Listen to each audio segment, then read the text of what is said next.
충남에서 남자 중학생이 여자 초등학생을 상대로 성추행을 했다는 의혹이 불거져 경찰이 수사에 나섰습니다. 최근 수사 의뢰 진정서가 경찰에 접수됐습니다. 충남도가 일본 기업과 올해 처음으로 420억 원 규모의 외국인 투자 유치 협약을 체결했습니다. 이에 따라 당진 송산 지역에는 가스 생산 공장이 들어섭니다. 서산의 한 마을이 35년째 송아지 릴레이 나눔을 이어오고 있어 화제입니다. 이웃에게 기증받은 암소가 송아지를 낳으면 또 다른 이웃에게 기부하는 방식으로 희망을 전하고 있습니다. 충남방송이 코로나19로 침체된 지역 경제를 살리기 위해 우리 지역 소상공인과 상권을 소개하는 기획보도를 이어갑니다. 동네 가게 함께 가게 첫 순서로 예산의 명물인 국수 만드는 상인들을 만나봤습니다.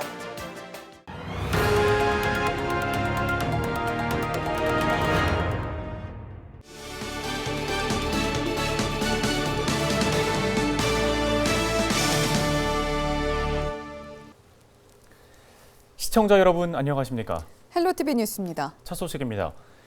충남에서 남자 중학생이 여자 초등학생을 상대로 성추행을 했다는 의혹이 불거져 지역사회에 충격을 주고 있습니다. 경찰이 수사에 나섰는데요. 남학생이 여학생에게 술을 권하기도 한 것으로 알려졌습니다. 보도국 취재기자 전화 연결합니다. 김단비 기자, 충남에서 학생 성폭력 의혹이 제기됐다고요?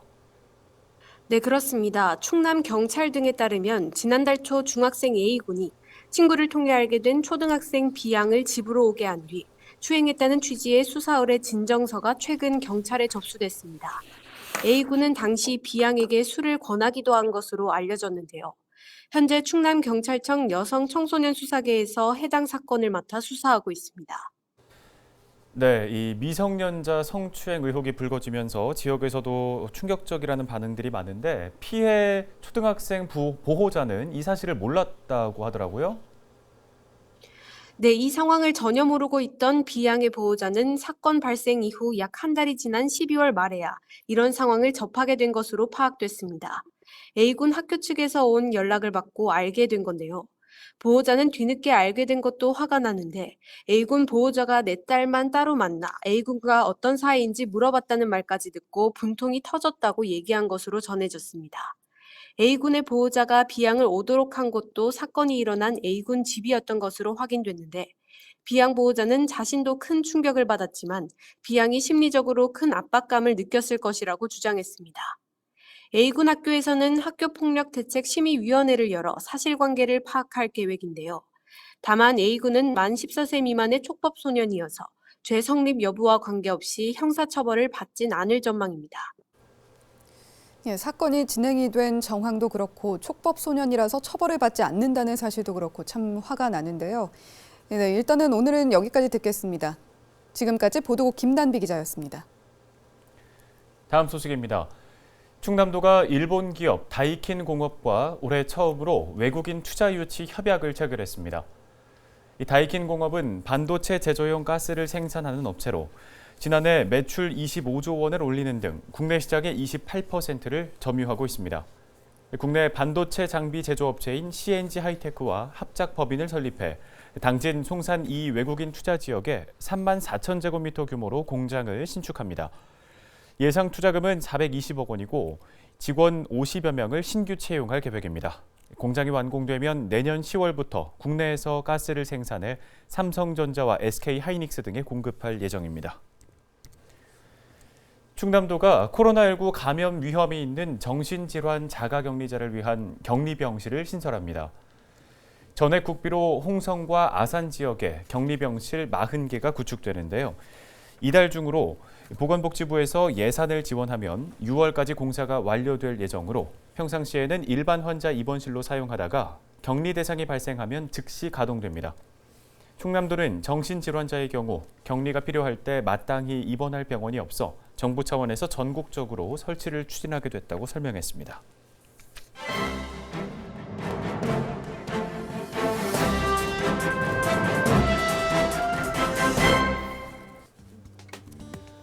브리핑으로 전해드리는 예산 뉴스 무한정보 기사입니다. 벼 매입 대금을 지급하지 않은 예산군 내 한 민간 미곡 종합처리장 RPC를 향한 농민들의 반발이 거세지고 있습니다.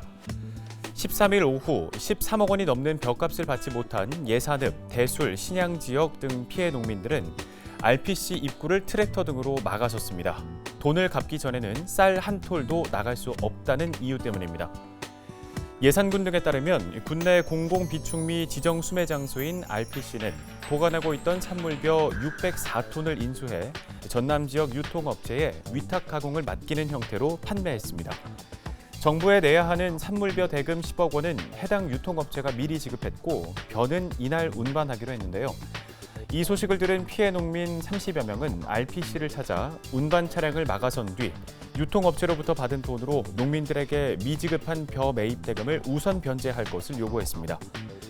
하지만 RPC는 이미 10억 원을 농협중앙회 예산군 지불을 통해 정부에 납부한 데다 대금을 지불한 유통업체가 상황이 복잡하니 거래를 취소하고 싶다, 돈을 돌려달라는 뜻을 밝힌 것으로 전해져 쉽게 풀리지 않을 전망입니다. 앞서 RPC는 농민들에게 14일까지 일부를 변제하겠다고 약속했지만 지급은 이루어지지 않았습니다. 한 농민은 왜 돈을 갚는다는 말만 하고 약속을 안 지키느냐, 힘없고 어려운 농민들이 뼈 빠지게 농사를 지어 벼를 갖다 줬는데 이럴 수 있느냐며 행정도 가만히 보고 있어서는 안 된다고 강조했습니다. RPC가 낸 산물벼 대금을 농민들에게 우선 지급할 수 있게 정부에 건의하는 등 조치를 취해야 한다고 목소리를 높였는데요. 현장을 찾은 군 관계자는 대책을 강구하고 있다며 농식품부와 충남도에 내용을 전달하고 논의하겠다고 답했습니다. RPC 관계자는 이와 관련해 공공비축미는 시중 판매가보다 좀 더 저렴하게 인수할 수 있어 이 판매 차익으로 발생하는 2에서 3천만 원을 농민들에게 변제하는 데 보태려고 했다고 밝혔습니다. 갚을 길을 계속해서 찾는 중이라고도 덧붙였습니다. 신문 브리핑이었습니다.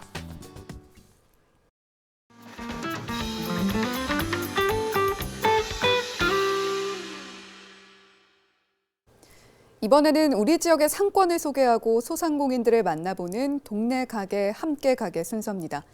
저희 충남방송은 코로나19로 침체된 지역 경제에 활력을 불어넣기 위해서 새해 기획보도로 준비했는데요.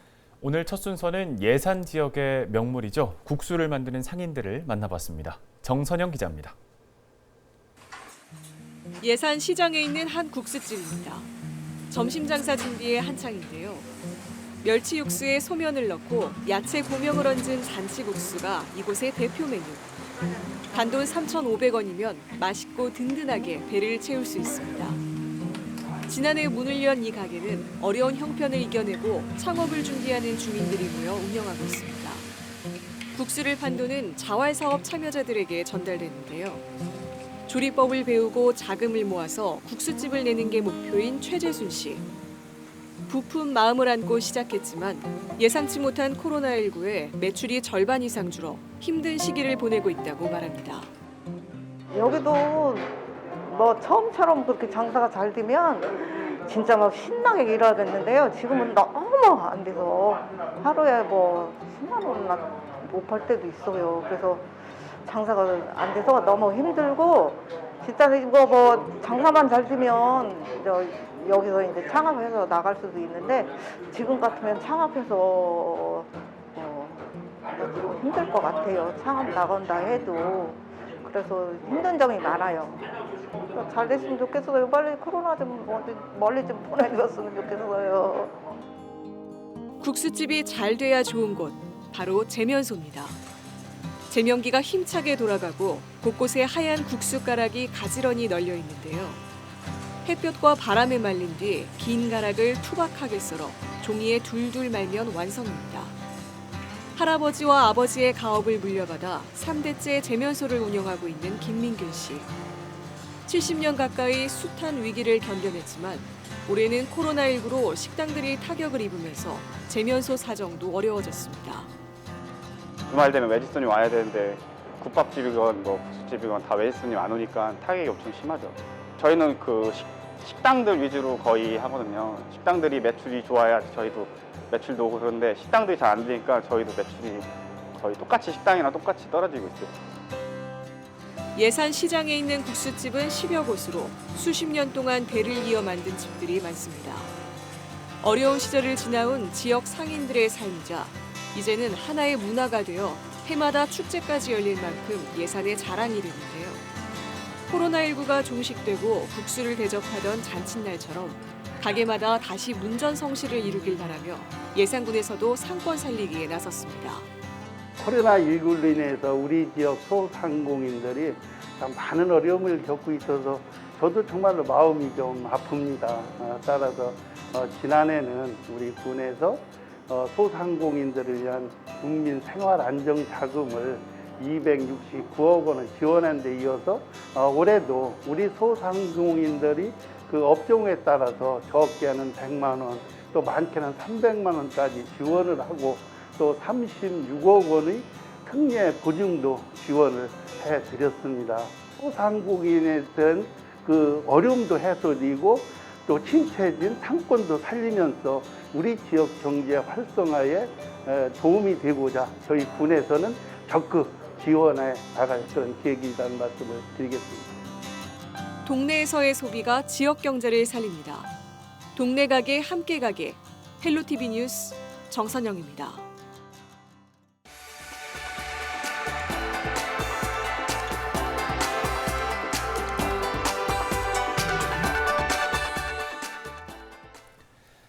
지역 소식 이어가겠습니다. 지금 뒤로 송아지 몇 마리가 보이는데요. 이혜은 아나운서, 송아지 릴레이 나눔이라고 들어봤나요?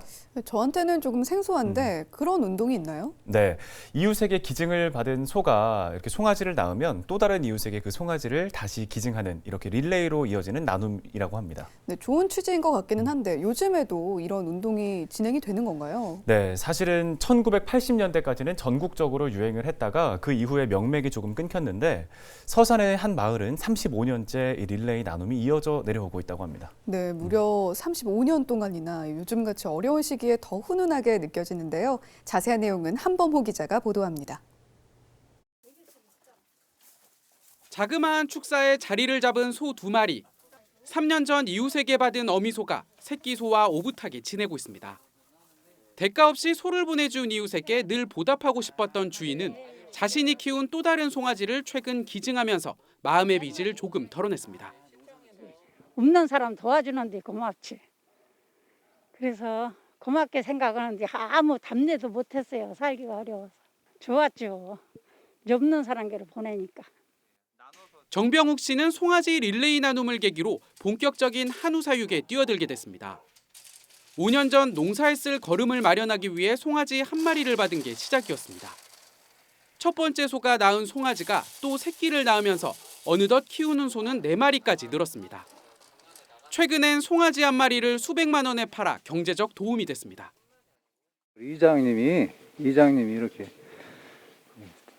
전거를 해줘서 이렇게 해서 하나 받았어요. 한 마리를 받아가지고 이렇게 먹이다 보니까 참 걸음도 되고 재밌더라고요. 그래서 그냥 한두 마리 또 늘어나는 게 있고 또 그러다 보니까 좀 도움도 조금 없잖아요. 있고. 지난 1986년 이 마을 출신 인사 4명이 송아지를 기증하면서 시작된 나눔운동. 지역사회의 관심과 노력으로 35년째 명맥을 이어오면서 소를 받은 주민은 41명에 달합니다. 그 당시에 어려웠던 농가에 꿈과 희망을 주고 또 분홍의 기틀을 마련해준 그런 사업입니다. 이 사업이 끊어지지 않고 계속 이어갈 수 있도록 지속적인 관심과 지원을 아끼지 않을 그런 생각입니다. 이웃사랑의 마음이 담긴 소 한 마리가 주민들의 작은 희망을 키워내고 있습니다. 헬로티비 뉴스 한보호입니다. 충남에서 생산 판매되는 수산물에 대한 안전성 검사가 확대됩니다. 충남도 수산자원연구소는 수산물이 시중에 유통되기 전 중금속과 동물용 의약품 등 유해물질 성분 검사를 실시한다고 밝혔습니다. 특히 일본의 방사능 오염수 논란을 고려해 정밀 분석 장비를 구축하고 수산물의 방사능 검사도 강화할 계획입니다. 검사 결과는 충남도 수산자원연구소 누리집에 공개할 예정입니다. 충남도가 다음 달 13일까지 도내 농특산물 온라인 직거래 장터 농사랑에서 설맞이 특별 판매전을 엽니다. 한우와 과일, 한과, 곶감, 약과 등 도내에서 생산하는 우수 농특산물을 최대 68%까지 할인된 가격에 만나볼 수 있습니다. 도내 사업장을 둔 대기업과 협력해 직원들이 명절 선물로 농특산물을 구매할 수 있도록 판촉 행사도 진행할 계획입니다. 충남도는 이번 행사가 농가에 큰 힘이 될 것으로 기대하고 있습니다.